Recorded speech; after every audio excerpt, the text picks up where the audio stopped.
Bismillahirrahmanirrahim. Ibn Abbas, Abu Sufyan bin Harb informed me that Hercules had sent a messenger to him while he had been accompanying a caravan from Quraysh.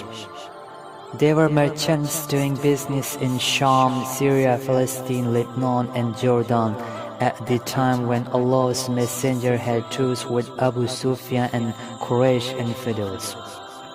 So Abu Sufyan and his companions went to Hercules at Elia, Jerusalem. Hercules called them in the court, and he had all the senior Roman dignitaries around him. He called for his translator, who, translating Hercules' question, said to them, "Who amongst you is closely related to that man who claims to be a prophet?" Abu Sufyan replied, "I'm the nearest relative to him amongst the group." Hercules said, "Bring him, Abu Sufyan, close to me and make his companions stand behind him."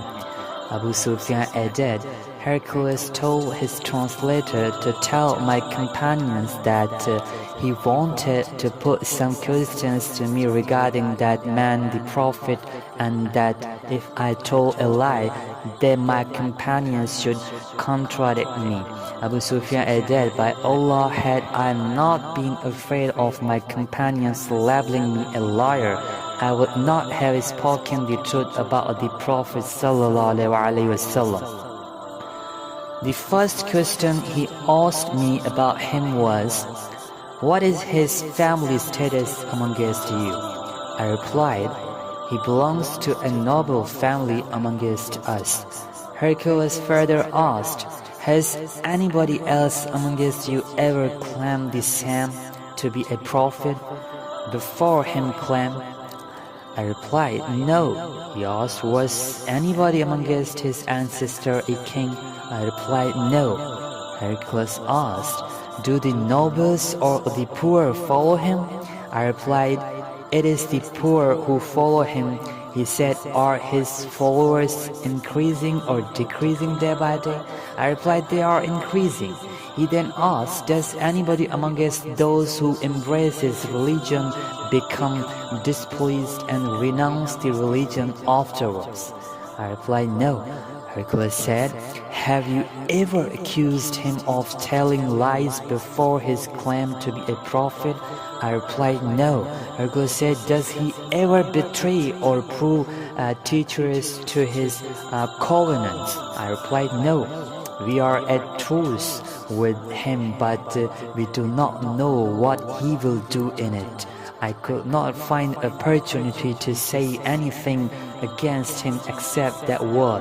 Hercules asked, "Have you ever had a fight with him?" I replied, "Yes."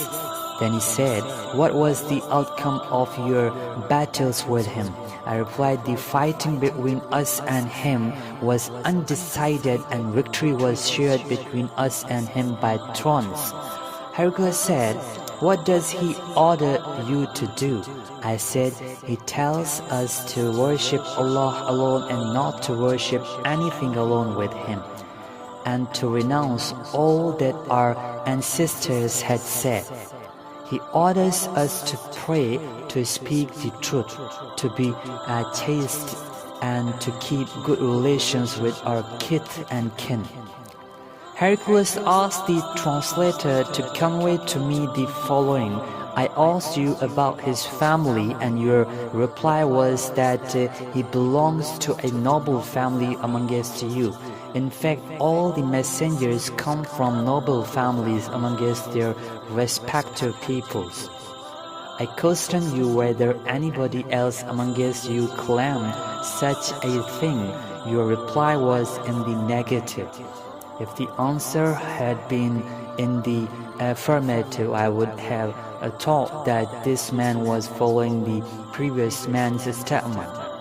Then I asked you whether anybody of his ancestors was a king. Your reply was in the negative. And if it had been in the affirmative, I would have thought that this man wanted to take back his ancestral kingdom. I further asked whether he was ever accused of telling lies before he said what he said, and your reply was in the negative. So I wondered how a person who does not tell a lie about others could ever tell a lie about Allah. I then asked you whether the rich people followed him or the poor. You replied that it was the poor who followed him. And in fact, these poor always are the followers of the messengers. Then I asked you whether his followers were increasing or decreasing. You replied that they were increasing. And in fact, this is the way of true faith, till it is complete in all respects. I further asked you whether there was anybody who after embracing his religion became displeased and discarded his religion. Your reply was in the negative, and in fact this is the sign of true faith when its delight enters the hearts and mixes with them completely. I asked you whether he had ever betrayed. You replied in the negative, and likewise the messengers never betrayed. Then I asked you what he ordered you to do.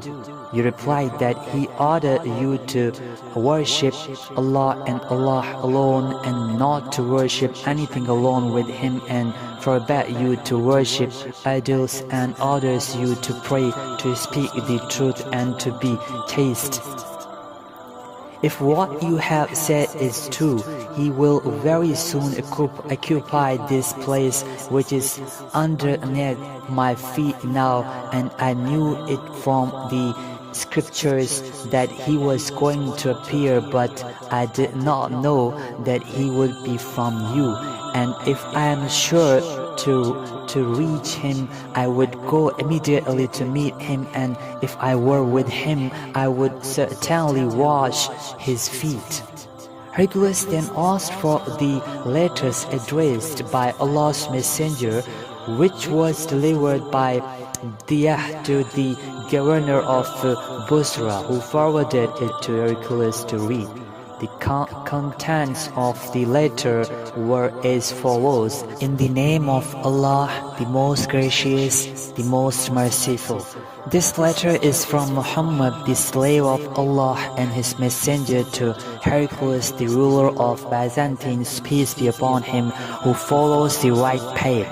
Then after, I invite you to Islam, and if you become a Muslim, you will be saved, and Allah will double your reward.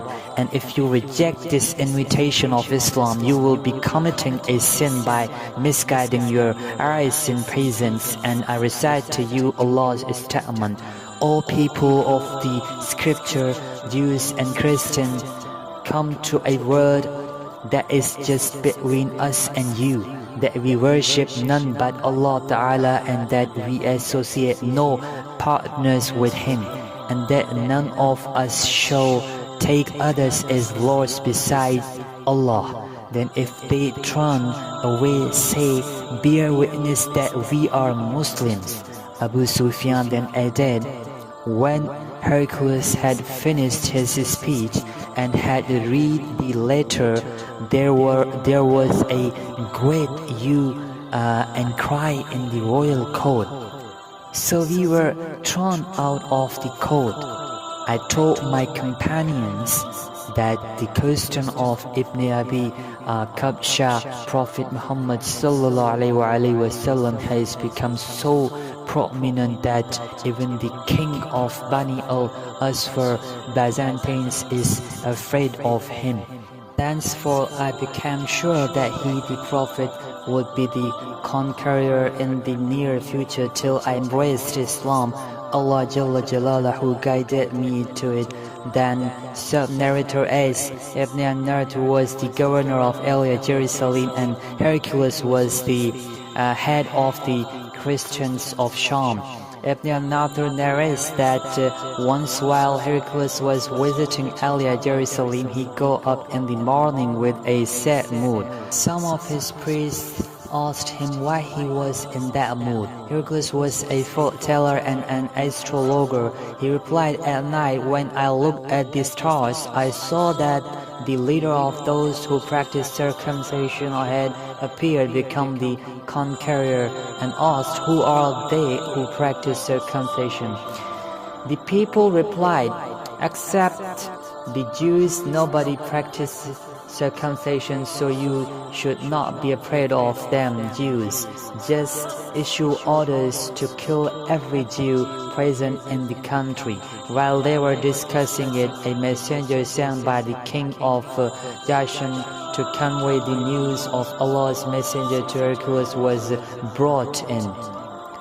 Having heard the news, Hercules ordered the people to go and see whether the messenger of Jashan was circumcised. The people, after seeing him, told Hercules that he was circumcised. Hercules then asked him about the Arabs. The messenger replied, "Arabs also practice circumcision." After hearing that, Hercules remarked that the serenity of this nation Arabs had appeared. Hercules then wrote a letter to his friend in Rome, who was as good as Hercules in knowledge. Hercules then left for Homs, a town in Syria, and stayed there till he received the reply of his letter from his friend, who agreed with him in his opinion about the emergence of the Prophet ﷺ and the fact that he is indeed a prophet. On that, Hercules invited all the heads of the Byzantines to assemble in his palace at Homs. When they assembled, he ordered that all the doors of his palace be closed.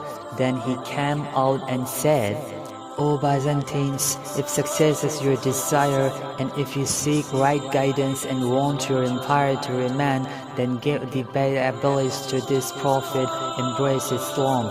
On hearing the views of Hercules, the people ran towards the gates of the palace like onagers, but found the doors closed.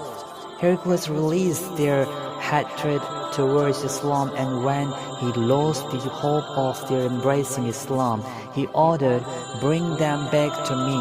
When they returned, he said, "What I already said was just to taste the strength of your conviction, and I have seen it." The people prostrated before him and became pleased with him, and this was the end of Hercules' story in connection with his fate.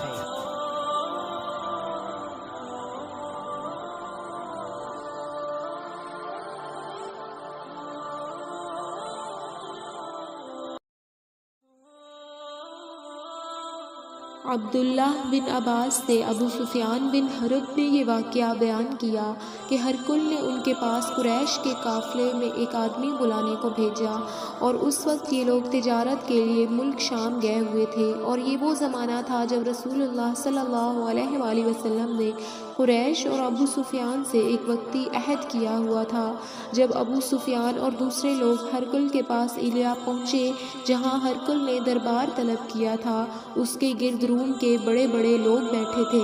हरकुल ने उनको और अपने तर्जुमान को बुलवाया, फिर उनसे पूछा कि तुम में से कोई शख्स मुदीए रिसालत का ज़्यादा करीबी अजीज़ है? अबू सुफियान कहते हैं कि मैं बोल उठा कि मैं उनका सबसे ज़्यादा करीबी रिश्तेदार हूँ।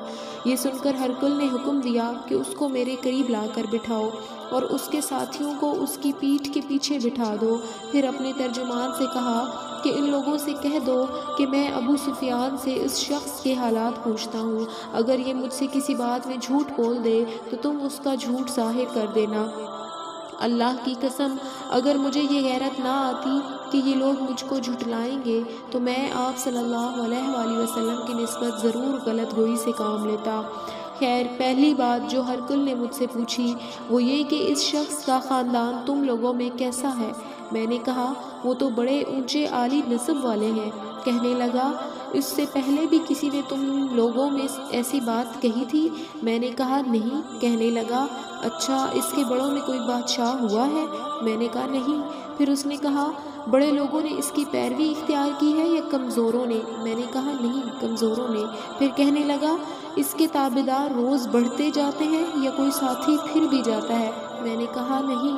کہنے لگا کہ کیا اپنے اس دعوے نبوت سے پہلے کبھی اس نے جھوٹ بولا ہے؟ میں نے کہا نہیں، اور اب ہماری اس سے ایک مقررہ مدت ٹھہری ہوئی ہے، معلوم نہیں وہ اس میں کیا کرنے والا ہے۔ میں اس بات کے سوا اور کوئی جھوٹ اس گفتگو پہ نہ شامل کر سکا۔ ہرکل نے کہا کیا تمہاری اس سے کبھی لڑائی بھی ہوتی ہے؟ میں نے کہا کہ ہاں۔ بولا پھر تمہاری اور اس کی جنگ کا کیا حال ہوتا ہے؟ میں نے کہا لڑائی ڈول کی طرح ہے، کبھی وہ ہم سے جیت لیتے ہیں اور کبھی ہم ان سے جیت لیتے ہیں۔ ہرکل نے پوچھا وہ تمہیں کس بات کا حکم دیتا ہے؟ میں نے کہا وہ کہتا ہے کہ صرف ایک اللہ ہی کی عبادت کرو، اس کا کسی کو شریک نہ بناؤ اور اپنے باپ دادا کی باتیں چھوڑ دو، اور ہمیں نماز پڑھنے، سچ بولنے، پرہیزگاری اور صلہ رحمی کا حکم دیتا ہے۔ یہ سن کر پھر ہرکل نے اپنے ترجمان سے کہا کہ ابو سفیان سے کہہ دے کہ میں نے تم سے اس کا نسب پوچھا تو تم نے کہا کہ وہ ہم میں عالی نسب ہے اور پیغمبر اپنی قوم میں عالی نسب ہی بھیجے جایا کرتے ہیں۔ میں نے تم سے پوچھا کہ یہ بات تمہارے اندر اس سے پہلے کسی اور نے بھی کہی تھی تو تم نے جواب دیا کہ نہیں۔ تب میں نے کہا کہ اگر یہ بات اس سے پہلے کسی نے کہی ہوتی تو میں سمجھتا کہ اس شخص نے بھی اسی بات کی تقلید کی ہے جو پہلے کہی جا چکی ہے۔ میں نے تم سے پوچھا کہ اس کے بڑوں میں کوئی بادشاہ گزرا ہے؟ تم نے کہا کہ نہیں۔ تو میں نے کہا ان کے بڑوں میں سے کوئی بادشاہ ہوا ہوگا تو کہہ دوں گا کہ وہ شخص اپنے آباء و اجداد کی بادشاہت اور ان کا ملک حاصل کرنا چاہتا ہے۔ اور میں نے تم سے پوچھا کہ اس بات کے کہنے سے پہلے تم نے کبھی اس کو دروغ گوئی کا الزام لگایا ہے؟ تم نے کہا کہ نہیں۔ تو میں نے سمجھ لیا کہ جو شخص آدمیوں کے ساتھ دروغ گوئی سے بچے وہ اللہ کے بارے میں کیسے جھوٹی بات کہہ سکتا ہے۔ اور میں نے تم سے پوچھا کہ بڑے لوگ اس کے پہرو ہوتے ہیں یا کمزور آدمی؟ تم نے کہا کمزوروں نے اس کی اتباع کی ہے، تو یہی لوگ پیغمبروں کے متبعین ہوتے ہیں۔ اور میں نے تم سے پوچھا کہ اس کے ساتھی بڑھ رہے ہیں یا کم ہو رہے ہیں؟ تم نے کہا کہ وہ بڑھ رہے ہیں، اور ایمان کی کیفیت یہی ہوتی ہے حتیٰ کہ وہ کامل ہو جاتا ہے۔ اور میں نے تم سے پوچھا کہ آیا کوئی شخص اس کے دین سے ناخوش ہو کر مرتد بھی ہو جاتا ہے؟ تم نے کہا نہیں۔ تو ایمان کی خاصیت بھی یہی ہے، جن کے دلوں میں اس کی مسرت رچ بس جائے وہ اس سے لوٹا نہیں کرتے۔ اور میں نے تم سے پوچھا کہ آیا وہ کبھی عہد شکنی کرتے ہیں؟ تم نے کہا نہیں۔ تو پیغمبروں کا یہی حال ہوتا ہے، وہ عہد کی خلاف ورزی نہیں کرتے۔ اور میں نے تم سے پوچھا کہ وہ تم سے کس چیز کے لیے کہتے ہیں؟ تم نے کہا کہ وہ ہمیں حکم دیتے ہیں کہ اللہ کی عبادت کرو، اس کے ساتھ کسی کو شریک نہ ٹھہراؤ، اور تمہیں بتوں کی پرستش سے روکتے ہیں، سچ بولنے اور پرہیزگاری کا حکم دیتے ہیں۔ لہٰذا اگر یہ باتیں جو تم کہہ رہے ہو سچ ہے تو عنقریب وہ اس جگہ کا مالک ہو جائے گا کہ جہاں میرے یہ دونوں پاؤں ہیں۔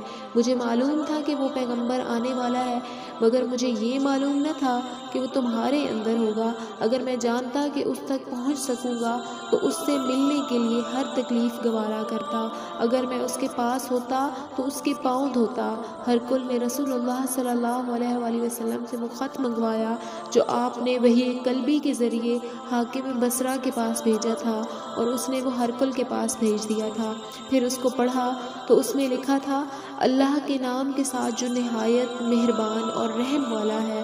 اللہ کے بندے اور اس کے پیغمبر محمد صلی اللہ علیہ وآلہ وسلم کی طرف سے یہ خط ہے شاہ روم کے لیے۔ اس شخص پر سلام ہو جو ہدایت کی پیروی کرے۔ اس کے بعد میں آپ کے سامنے دعوت اسلام پیش کرتا ہوں، اگر آپ اسلام لے آئیں گے تو سلامتی نصیب ہوگی، اللہ آپ کو دوہرا ثواب دے گا، اور اگر آپ میری دعوت سے روگردانی کریں گے تو آپ کی رعایا کا گناہ بھی آپ ہی پر ہوگا۔ اور اے اہل کتاب، ایک ایسی بات پر آ جاؤ جو ہمارے اور تمہارے درمیان یکساں ہے، وہ یہ کہ ہم اللہ کے سوا کسی کی عبادت نہ کریں اور کسی کو اس کا شریک نہ ٹھہرائیں، اور نہ ہم میں سے کوئی کسی کو اللہ کے سوا اپنا رب بنائے۔ پھر اگر وہ اہل کتاب منہ پھیر لیں تو تم ان سے کہہ دو کہ ہم تو ایک اللہ کی اطاعت گزار ہیں۔ ابو سفیان کہتے ہیں جب ہرکل نے جو کچھ کہنا تھا کہہ دیا اور خط پڑھ کر فارغ ہوا تو اس کے ارد گرد بہت شور ہوا، بہت سی آوازیں اٹھیں اور ہمیں باہر نکال دیا گیا۔ تب میں نے اپنے ساتھیوں سے کہا کہ ابو کبشہ کے بیٹے کا معاملہ بہت بڑھ گیا، تو اس سے بنی اسفر کا بادشاہ بھی ڈرتا ہے۔ مجھے اس وقت سے اس بات کا یقین ہو گیا کہ نبی کریم صلی اللہ علیہ وآلہ وسلم عنقریب غالب ہو کر رہیں گے، حتیٰ کہ اللہ نے مجھے مسلمان کر دیا۔ ابن ناطور ایلیا کا حاکم ہرقل کا مصاحب اور شام کے نصارہ کا لاٹ پادری بیان کرتا تھا کہ ہرقل جب ایلیا آیا ایک دن صبح کو پریشان اٹھا تو اس کے درباریوں نے دریافت کیا کہ کیا ہم آپ کی حالت بدلی ہوئی پاتے ہیں؟ ابن ناطور کا بیان ہے کہ ہرقل نجومی تھا، علم نجوم میں وہ پوری مہارت رکھتا تھا۔ اس نے اپنے ہم نشینوں کو بتایا کہ میں نے آج رات ستاروں پر نظر ڈالی تو دیکھا کہ خطرہ کرنے والوں کا بادشاہ ہمارے ملک پر غالب آ گیا ہے۔ اس زمانے میں کون لوگ خطرہ کرتے ہیں؟ انہوں نے کہا کہ یہود کے سوا کوئی خطرہ نہیں کرتا، سو ان کی وجہ سے پریشان نہ ہو۔ سلطنت کے تمام شہروں میں یہ حکم لکھ بھیجیے کہ وہاں جتنے یہودی ہوں سب قتل کر دیے جائیں۔ وہ لوگ انہی باتوں میں مشغول تھے کہ ہرقل کے پاس ایک آدمی لایا گیا جسے شاہ غسان نے بھیجا تھا۔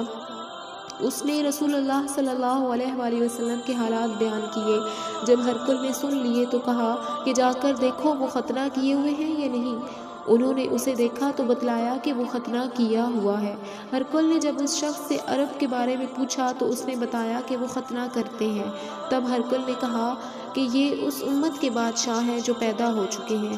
پھر اس نے اپنے ایک دوست کو رومیہ خط لکھا اور وہ بھی علم نجوم میں ہرقل کی طرح ماہر تھا۔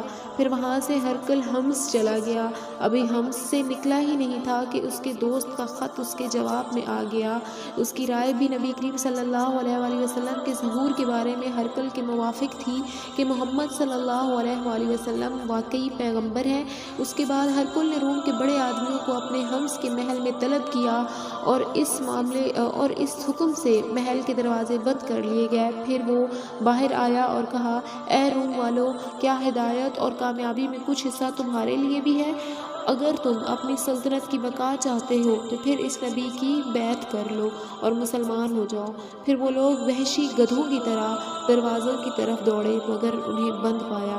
آخر جب ہرقل نے ان کی یہ نفرت دیکھی اور ان کے ایمان لانے سے مایوس ہو گیا تو کہنے لگا ان لوگوں کو میرے پاس لاؤ۔ تو اس نے کہا میں نے جو بات کہی تھی اس سے تمہاری دینی پختگی کی آزمائش مقصود تھی، سو وہ میں نے دیکھ لی۔ تب وہ سب کے سب اس کے سامنے سجدے میں گر پڑے اور اس سے خوش ہو گئے۔ بالآخر ہرقل کی آخری حالت یہی